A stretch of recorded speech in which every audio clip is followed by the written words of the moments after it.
Olá, família! Que Deus nos abençoe mais esse encontro. Estamos aqui reunidos para dar continuidade à nossa leitura e problematização do livro Educadores do Coração, de Walter Barcelos. E hoje, começando o capítulo 15, Corrigir com Amor. É um capítulo que dá continuidade àquilo que nós discutimos no 14, que trouxe passagens do Velho Testamento, principalmente no livro Provérbios, em que nós falamos da vara da correção.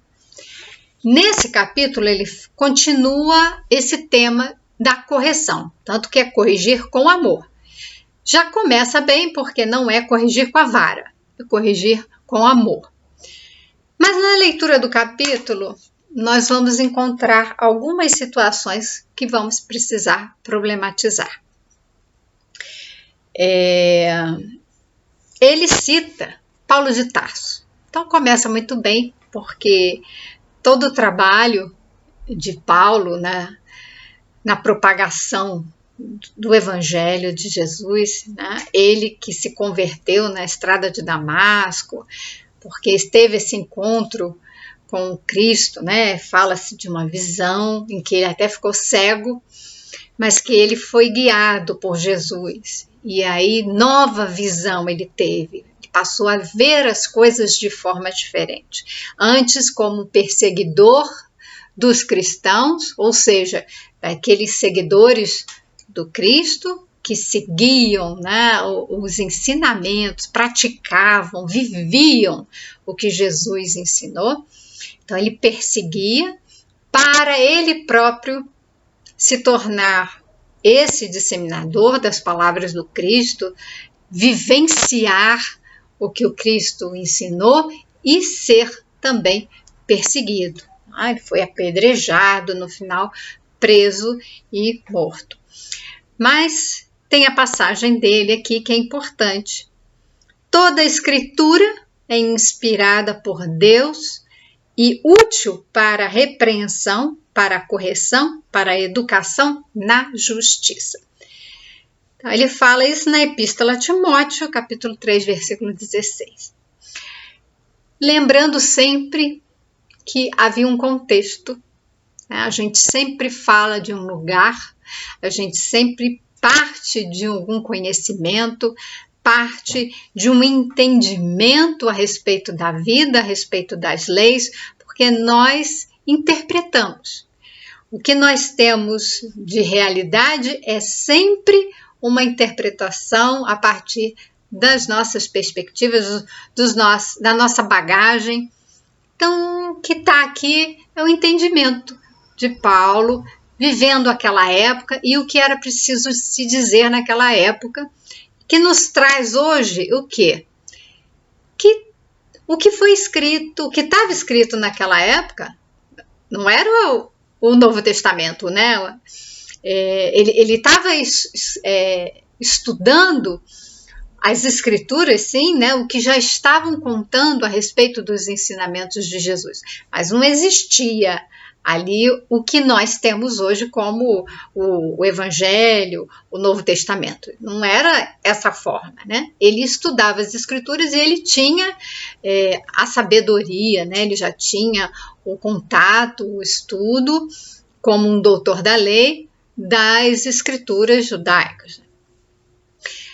E quando ele fala, é inspirado por Deus, é inspirado pela espiritualidade superior, mas passa por nós. Então, passa pelo nosso entendimento. A gente sabe que o exercício da mediunidade sempre é uma luz que vem, passa pelo médium, e essa luz, ela se deixa afetar pelo conteúdo do médium. Só no caso do médium inconsciente que ele se torna apenas um mecanismo, O Chico, quando ele ficava no transe, ele nem via o que ele estava fazendo. Então, ali os espíritos estavam usando o corpo dele para poder escrever. Então, existem mediunidades em que não há interferência do médium, mas a maioria, principalmente quando somos inspirados, nós temos ali a nossa participação.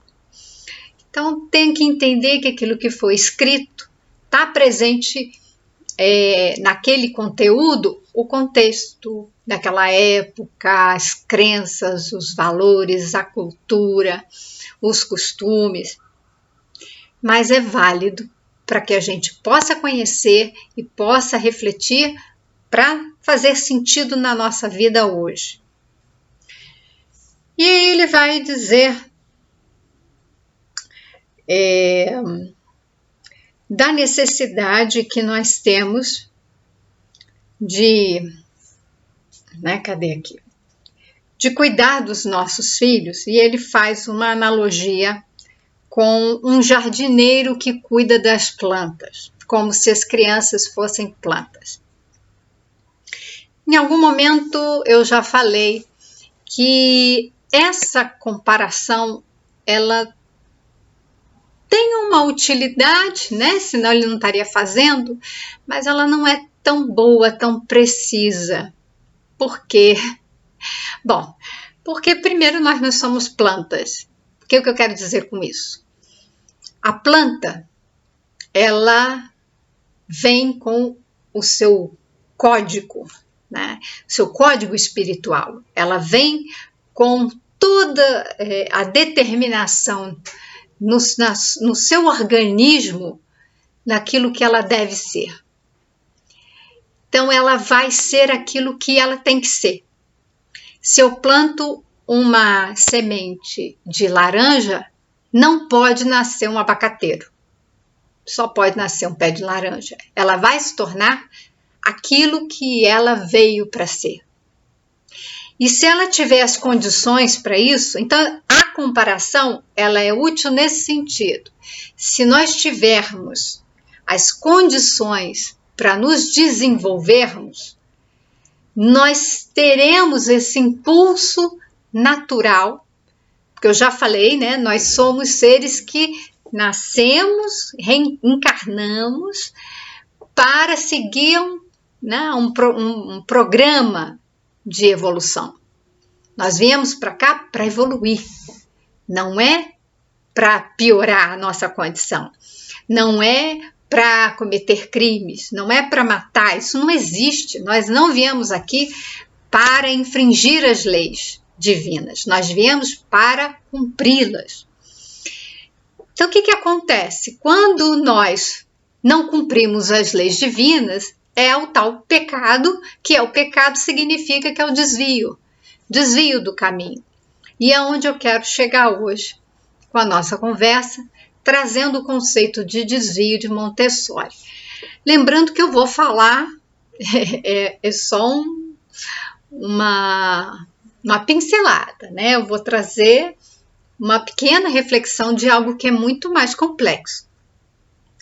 Mas quando ele fala dessa semente que brota, que precisa de água, precisa de iluminação, do sol, do ar, da terra com nutrientes, e ela vai se desenvolver, ela se fala muito da limpeza, a retirada de pragas, o que vai deteriorar a planta. Então, nós temos esses bichinhos, nós vamos cuidar para que isso não afete a saúde. Então, também nós vamos cuidar do nosso corpo, nós vamos cuidar da higiene, da alimentação, para que o nosso corpo não adoeça, fique livre dos germes, vamos dizer assim, Então, essa comparação. Mas ele fala da poda. Isso é que é a grande questão. A planta, ela não nasceu na natureza para ser podada. Concorda comigo? O homem, o ser humano, quando existiu nesse planeta, já tinha vegetação, já tinha as matas. O que é que poda as plantas? a própria natureza se encarrega de uma ventania, se quebra um galho, se caem as folhas. Mas a poda, o que a gente pode entender? É retirada, né, de certas partes da planta. Quando se fala da poda no sentido de uma metáfora para correção do ser humano, retirando dele aquilo que não é bom, como se a gente fosse lá e nós vamos cortar aqui porque tem uma tendência ruim, tá? Nós precisamos entender essa metáfora, porque a planta, como eu falei, ela não tem uma tendência ruim, ela não precisa de poda. Nós vamos podar porque nós temos o interesse em moldar aquela planta. Então, quando nós vamos podar uma criança na educação, nesse sentido, né, na educação da criança, nós vamos precisar dar ali umas podas, nós estamos moldando o comportamento dessa criança, assim como nós estamos moldando a planta. Nós não estamos corrigindo a planta. A planta não precisa de correção, tá? Essa é a grande diferença. A planta, ela vai se tornar o que ela tem que ser. Ela vai crescer o máximo que ela puder, de acordo com as condições do ambiente que ela receber. Então, ela vai se desenvolver ao máximo se ela tiver todas as condições para isso. E ela vai se desenvolver pouco se o ambiente não der as condições para isso. Então, ela está atrelada ali aos recursos do ambiente. Maria Montessori fala a mesma coisa. Então, ela não fala na poda, não tem que podar a criança, moldar a criança. Tem que dar os meios adequados no ambiente para que essa criança se desenvolva livremente. E é aqui que eu vou entrar em choque com a visão de Walter Marcelo. Ele não compartilha dessa visão que eu estou defendendo a partir de Montessori. Então, tem essas divergências. A mais gritante vai ser quando ele fala de usar de uma energia educativa. E ele vai citar Santo Agostinho e também um trecho de Emmanuel, a Religião dos Espíritos, em que Emmanuel fala de corrigir. É preciso que a gente entenda isso, porque quando Santo Agostinho fala, está no Evangelho segundo o Espiritismo, capítulo 14, item 9. Desde o berço, a criança manifesta os instintos bons e maus. A planta não tem instinto mau, tá bom? Então, é diferente. Nós, seres espirituais, processo de evolução, fomos criados simples e ignorantes. Nós não fomos criados com instintos maus, porque Deus não é mau. Deus é bom e justo.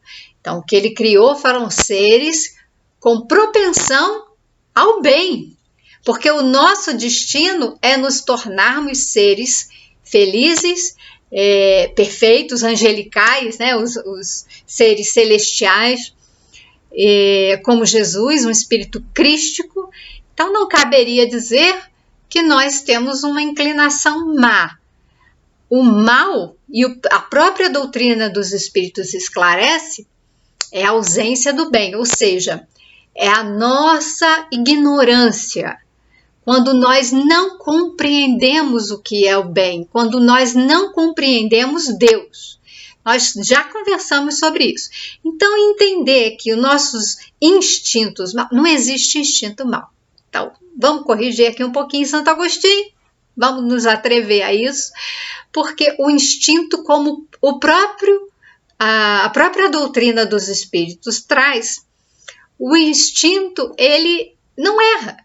né? O animal, ele segue o instinto o mantém vivo, é um instinto para sobrevivência, um instinto para reprodução. O instinto é uma inteligência ainda rudimentar. Então ela não é boa nem má.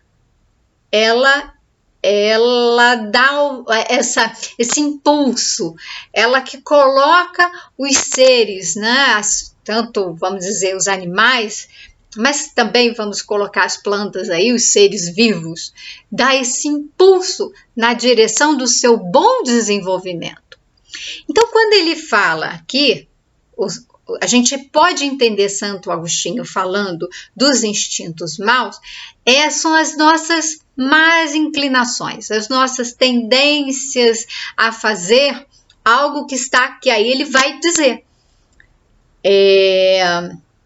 que nós trazemos essas tendências de encarnações passadas e é necessário que nós adultos olhemos para essas crianças aplicando-nos ao estudo dessas tendências, dessas inclinações. Então não são instintos, são inclinações. Todos os males têm sua origem no egoísmo e no orgulho. E o Espiritismo coloca isso. Então, o entendimento do que é o mal é a ignorância do bem, o afastamento de Deus é quando nós nos colocamos, por exemplo, no lugar de Deus. Negamos a existência de Deus e nos colocamos ali como seres superiores. Colocamos por conta do egoísmo e da vaidade só pensar em nós próprios.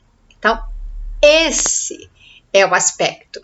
Não é o instinto mal, o egoísmo e o orgulho. Né? O egoísmo e o orgulho, eles seriam vamos dizer assim, as nossas imperfeições que nos dariam esse impulso, então a nossa tendência a fazer algo, né, ali de forma egoísta, então penso só em mim e não me importo com as outras pessoas e as outras pessoas são prejudicadas por conta das minhas ações pautadas no egoísmo e no orgulho.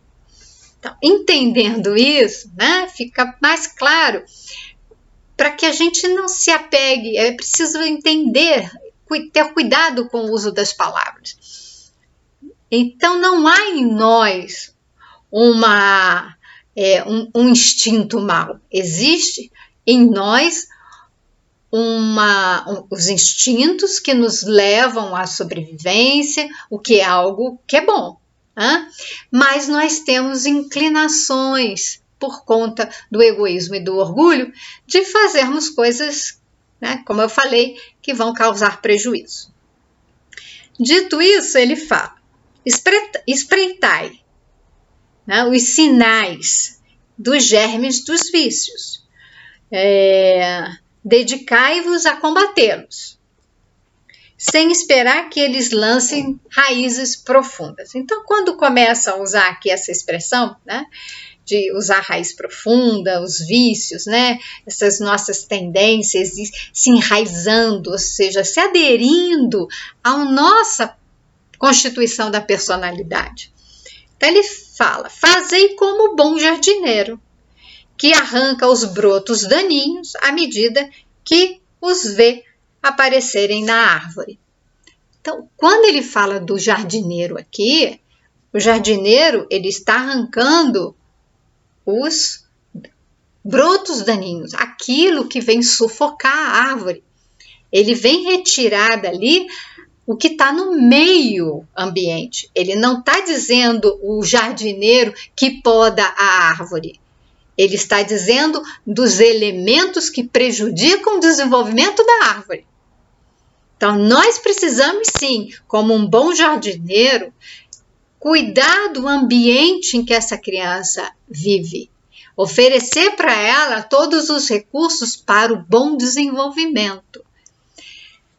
Essa energia, né, que a gente precisa colocar para educar, é uma energia que nós já falamos aqui na disciplina positiva, da firmeza. agirmos com firmeza. Não vamos deixar a criança fazer tudo o que ela quer. Nós temos que permitir a criança agir livremente, quando o seu livre agir significa se desenvolver aquilo que ela precisa para se tornar, né, o ser humano, né, com as suas potências, com as suas qualidades, com os seus recursos. Tudo que a criança fizer que vai de encontro, ou seja, vai contra, que fere, que prejudica o seu próprio desenvolvimento, o desenvolvimento dos outros seres vivos e dos objetos, dos bens materiais, nós vamos interferir de forma firme. Significa, vamos colocar limites e dizer para a criança, isso você não vai fazer. Isso não pode. O que você pode fazer, né, está à disposição dela no meio ambiente em que ela vive. E então ela não vai agredir. Não faz sentido, já falei isso. Se a criança bate numa criança, nós batemos nessa criança para dizer que ela não pode bater. Então nós vamos chegar nesse ponto aqui. Porque ele diz que o trabalho de repreensão tradicionalmente exercido pelos pais ainda não está dentro das recomendações de Jesus. Não está. Isso nós temos que reconhecer. Caso contrário, a humanidade estaria bem melhor no sentido moral. Nós estamos rumo, né, a um planeta, né, transformando esse planeta em um planeta de regeneração. Rumo, caminhando, passo a passo, passos bem curtinhos. Isso vai demorar, é uma jornada longa, é uma jornada de autoconhecimento, é uma jornada de tomada de consciência, é uma jornada de transformação. Então isso demora porque nós estamos começando. Não estamos perto de chegar. Não tem espíritos regenerados aqui. Estamos com oportunidade para começar o nosso processo de regeneração. Quando nós passarmos a educar os nossos filhos a partir das recomendações de Jesus, nós vamos perceber as mudanças no campo moral, afetivo, intelectual também.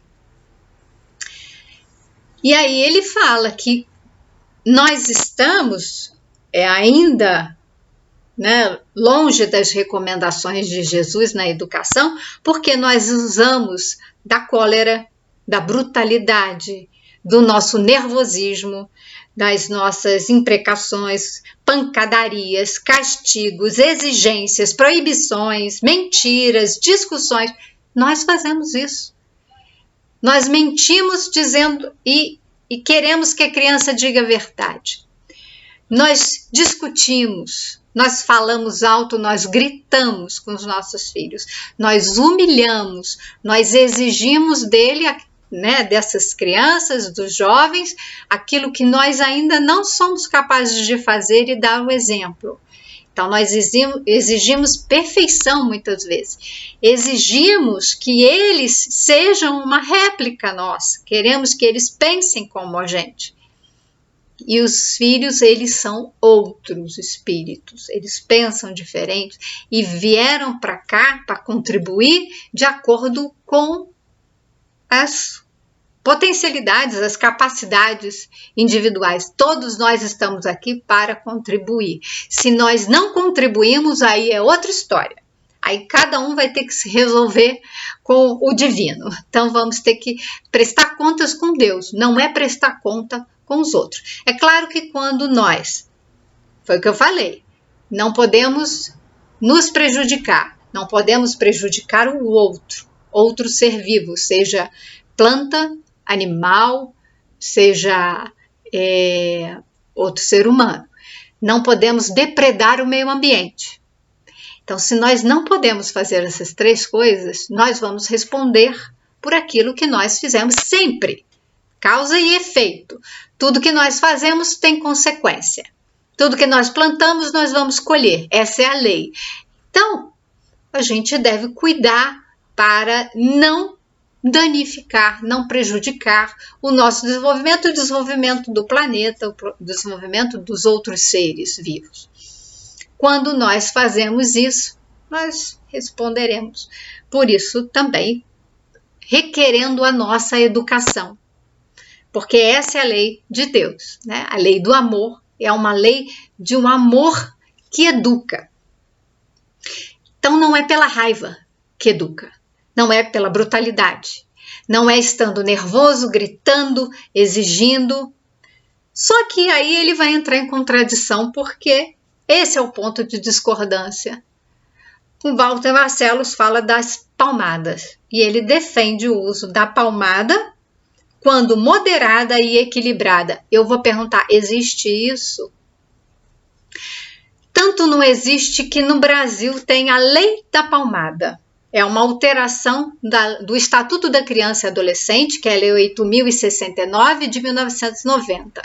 Essa lei da palmada, é conhecida como Lei da Palmada, ela é uma alteração, como eu falei, do Estatuto da Criança e do Adolescente, a Lei 13.010 de 2014, porque ela dá ênfase, né, nos direitos da criança com relação a castigo físico, violência, humilhação. Então, ela destaca esses elementos para que a criança seja protegida. Então, é uma lei que protege a criança contra isso. Então, não vamos pensar que existe palmada moderada, existe palmada equilibrada, porque palmada é uma forma de violência. Tá? E aí ele fala, usar no momento em que a criança se manifesta o quê? Rebeldia, teimosia, desrespeito, desobediência continuada. Esse é um grande problema, porque esse comportamento da criança, comportamento é uma informação. Eu sinto algo, penso e ajo. A criança pequena, muitas vezes, não tem como falar o que ela está sentindo. Ela não tem como expressar pela palavra. Ela não tem linguagem ainda e não tem ainda elaboração intelectual para desenvolver uma linguagem como um adulto. Então, quando a gente olha para a criança, um comportamento dela, nós precisamos entender o que ela está querendo dizer com aquele comportamento. É uma linguagem, só que é a linguagem do corpo, a linguagem da ação. Nós fazemos isso. Quando nós estamos irritados, quando nós não paramos para analisar a nossa irritação, o que está acontecendo comigo que eu estou ficando irritada? O que a gente faz? A gente reage à irritação. Nós não temos essa educação emocional. Hoje se fala em inteligência emocional. Nós não fomos educados ainda para termos essa inteligência emocional. E o que acontece? Quando a gente olha para a criança fazendo uma coisa que a gente não gosta, nós ficamos irritados, não queremos entender o que se passa com a criança e acha que aquilo está errado, ela não pode fazer isso. Então eu dou uma palmada nela para ela entender que ela não pode fazer. E a palmada funciona. A criança se assusta, a criança fica com medo. E aí ela para de fazer aquilo que o adulto chamou de mau comportamento. Mas aquilo simplesmente é um comportamento que está informando alguma coisa que o adulto não consegue entender. Então nós estamos falando de um problema que está nos adultos educadores, que eles não conseguem traduzir. Eu costumo dizer que é como se nós estivéssemos assistindo um filme numa língua estrangeira. Então, eu não sei nada de chinês, assisto um filme em chinês. ou então um filme em japonês, uma língua que eu desconheço, né? O chinês, então, desconheço completamente. E aí eu escuto aquilo lá, o que eu vou entender? Nada. Eu estou olhando para as pessoas, então isso é um filme, eu estou vendo as pessoas gesticularem, eu estou vendo elas fazerem coisas, expressarem no seu rosto, né, feições. Então eu tenho uma comunicação não verbal, eu tenho uma comunicação no corpo, que pode me dar uma ideia do que está se passando, de uma emoção, se a pessoa chora, né, chora ou está sorrindo, né, mas o diálogo ali eu não vou entender. E o que eu preciso? Eu preciso da legenda, eu preciso de uma tradução. O que acontece? Uma coisa é quando aquelas pessoas que estão se comunicando, que eu estou assistindo, aquilo que elas falam está sendo traduzido literalmente, então direitinho, o que está sendo falado está sendo traduzido na minha língua e eu leio. Outra coisa é, eu olho para a criança, o comportamento da criança e eu escrevo a legenda. Porque a criança não consegue escrever a legenda. Mas eu escrevo a legenda dizendo, isso daí é mau comportamento, é teimosia, desobediência, rebeldia. Essa é a minha legenda. Eu coloco um rótulo, uma etiqueta naquele comportamento e eu condeno aquele comportamento, ao invés de tentar entender o que é que a criança está comunicando. Qual é o mal-estar dela. Porque o mau comportamento, e a Jane Nelson vai falar disso, é um sinal para a gente de que aquela criança está mal. Nós falamos o mau comportamento, na verdade, esse mal é porque essa criança, está se sentindo mal. Ela só agiria daquela forma porque tem um desequilíbrio, tem algum mal-estar, alguma coisa está acontecendo com ela e ela precisa de palmada ou de ajuda? Ela precisa de compreensão. Ela precisa de um adulto que não fique irritado, que não rotule como uma má inclinação, um mau comportamento, porque todos nós agimos assim, a criança e o adulto. E quando nós agimos assim, nós queremos que alguém grite, que alguém nos bata. Para com isso! Para com esse choro! Isso é tão devastador.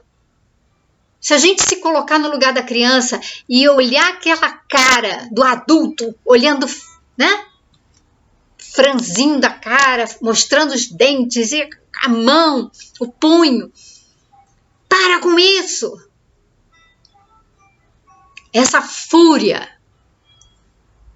do adulto educador assusta a criança e não resolve o problema dela. Dar um tapa na criança resolve o problema do adulto e não da criança.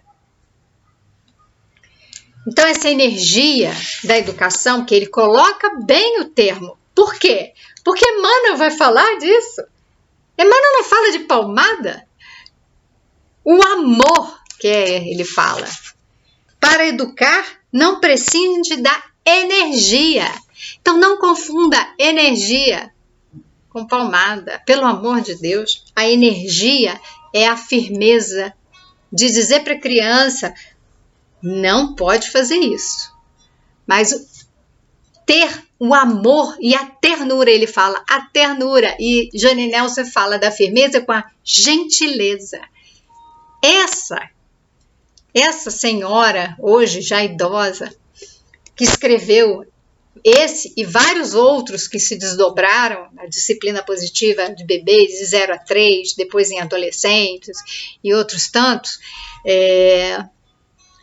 ela compreendeu os ensinamentos de Jesus. Não importa se ela é cristã, se ela tem religião, mas ela pratica o que Emmanuel falou, o amor com a firmeza e a ternura. A energia aqui não é a energia da violência, é a energia da autoridade parental. A autoridade não se confunde com agressividade. Então ele fala: toda corrigenda, antes que se exprima em palavras, não é a corrigenda é em palmadas, é em palavras. Antes que nós passemos a corrigir as crianças com as nossas palavras, há de vazar-se em amor, para que a vida se eleve. Eu preciso trazer O Segredo da Infância de Montessori, porque ela fala dos desvios. O que acontece? A criança, a Montessori, ela teve uma sensibilidade para perceber isso na criança.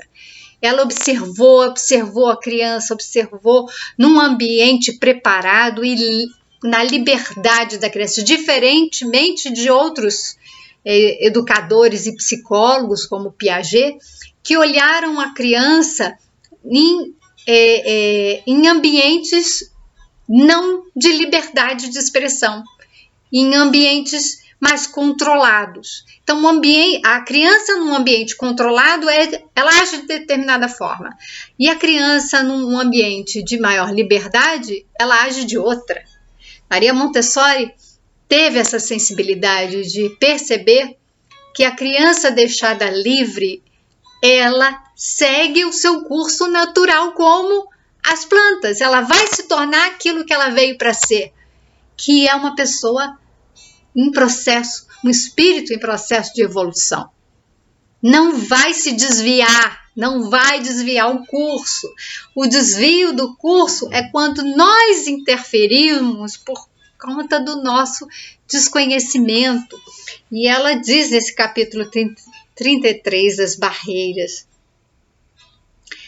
essa é a prova mais evidente de que a criança desviada sofre uma diminuição da inteligência. Então, a criança que sofre desvios no seu desenvolvimento, que ela sofre palmada, agressividade, gritos, e tudo que Montessori falou lá no início de 1900 do início do século 20, 1900 e pouquinho, 1930, hoje a neurociência comprova no estudo do cérebro a alteração que dá no cérebro e, de fato, há uma diminuição da inteligência da criança, afeta o desenvolvimento do cérebro da criança, e a parte do cérebro que está em desenvolvimento é a parte frontal, que está ligada às funções executivas do desenvolvimento da inteligência.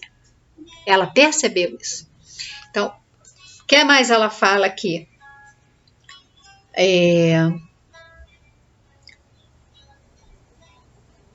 Porque não a possui. Então, a criança não possui essa inteligência desenvolvida, ela ainda não possui, de fato, o seu cérebro está em desenvolvimento, e nem mesmo pode conduzi-la para o seu desenvolvimento.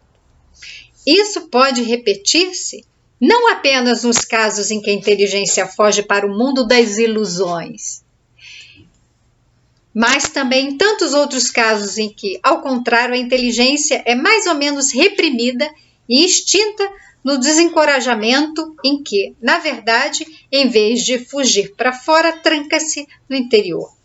O nível da inteligência média das crianças comuns é baixo em relação às das crianças normalizadas. Normalizadas, eu não vou entrar muito aqui no mérito de explicar, mas é um termo que ela utiliza para as crianças que estão no seu fluxo natural de desenvolvimento, e é o desenvolvimento dos seus recursos, das suas potencialidades. Então, uma criança que ela não é desobediente, ela não é teimosa, ela não é rebelde, porque ela flui naturalmente. É uma criança tranquila, é uma criança que se sente amada e respeitada, é uma criança que se sente segura no ambiente em que ela vive. Quando uma criança se comporta mal, é uma criança que está com medo, é uma criança que está insegura, é uma criança que está triste, é uma criança que está em desespero, porque alguma coisa está acontecendo que ela não sabe como lidar. Ela não tem inteligência capaz de resolver certos problemas. Problemas que muitas vezes nós adultos que criamos. e ela fica envolvida. Então, ao invés disso, tá? Aqui eu vou dar um pulinho aqui.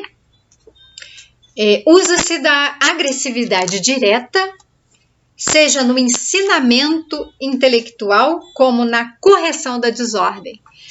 Maria Montessori fala do uso da agressividade, então o uso da palmada ou da vara ou do qualquer que seja um instrumento para poder corrigir esse estado de desordem que a criança vai se encontrar. Mas é por conta de um desvio que passou no seu curso de desenvolvimento natural. E essa inteligência desviada não pode ser constrangida a um trabalho forçado sem encontrar, ou melhor, provocar um fenômeno psicológico de defesa. Então, a criança começa a desenvolver mecanismos de defesa. E nós vamos nos tornar adultos cheios desses mecanismos de defesa, agindo de forma inconsciente no mundo, sem dar conta de quem nós somos. Isso está tão escondido em nós.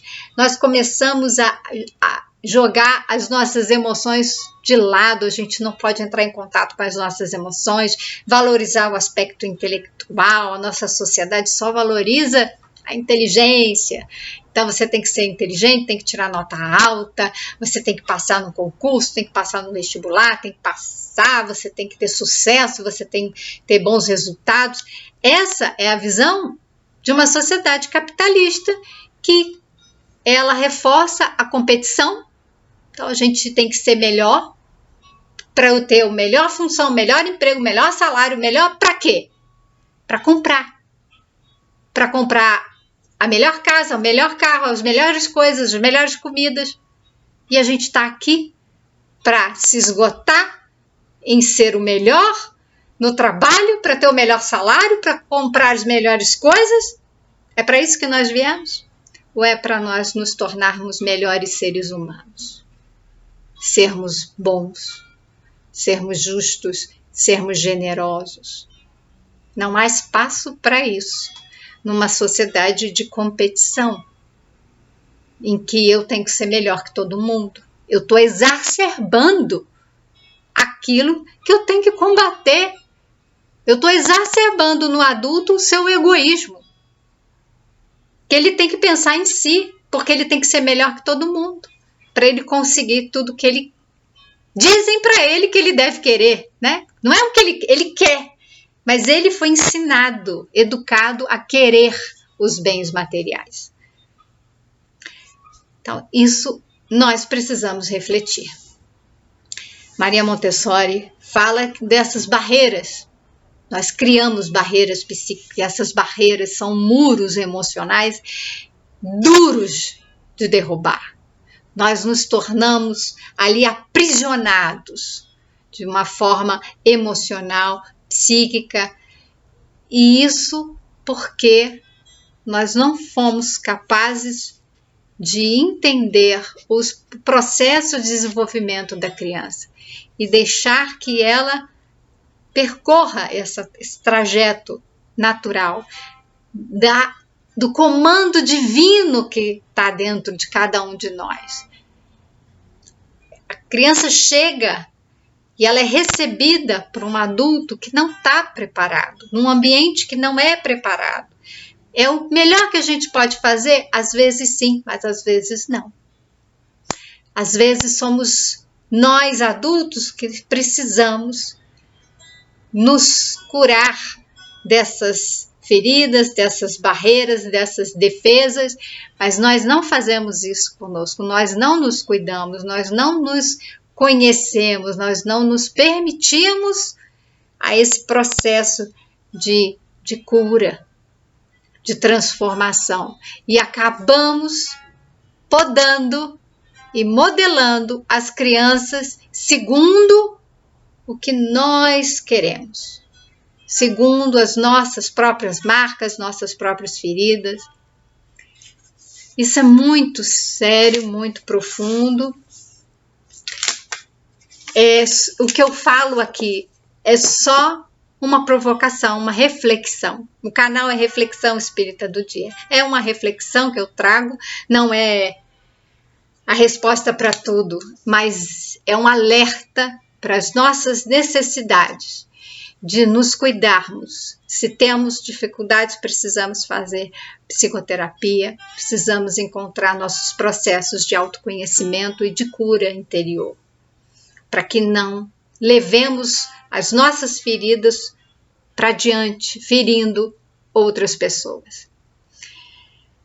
Então, eu espero que a gente possa encerrar esse assunto a respeito da correção, colocando a energia do amor e do conhecimento dos ensinamentos de Jesus, que jamais, em momento algum, ensinou que deveríamos gerar alguma educação através da violência, que a paz se gera a partir de violência.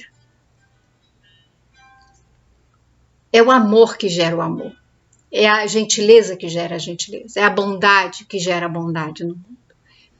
Então, é preciso que a gente se indague. O que nós estamos fazendo? Boa semana. Que Deus nos abençoe. Nós precisamos disso. Porque quando eu comecei esse vídeo falando do homeschooling, o alerta estava para a associação da educação escolar em casa com o castigo físico. Isso estava sendo colocado como dentro do mesmo pacote. Homeschooling não tem a ver com o uso de vara e de castigo físico, mas de alguma forma isso está sendo associado e nós não podemos permitir isso. Nós temos que fortalecer a educação das escolas, o ambiente escolar, privilegiar e valorizar o trabalho dos professores, que são profissionais, eles estudaram, se prepararam, então nós temos que fortalecer essa categoria, melhorar ali as condições de trabalho, empregabilidade, salário, né? Para que eles possam cumprir esse papel nas escolas e as crianças sejam educadas também pelos pais que estão se educando também. Desculpa pela extensão do vídeo, nós encerramos esse capítulo 15 e seguimos aí com as nossas reflexões. Então, até o nosso próximo encontro. Que Deus nos abençoe.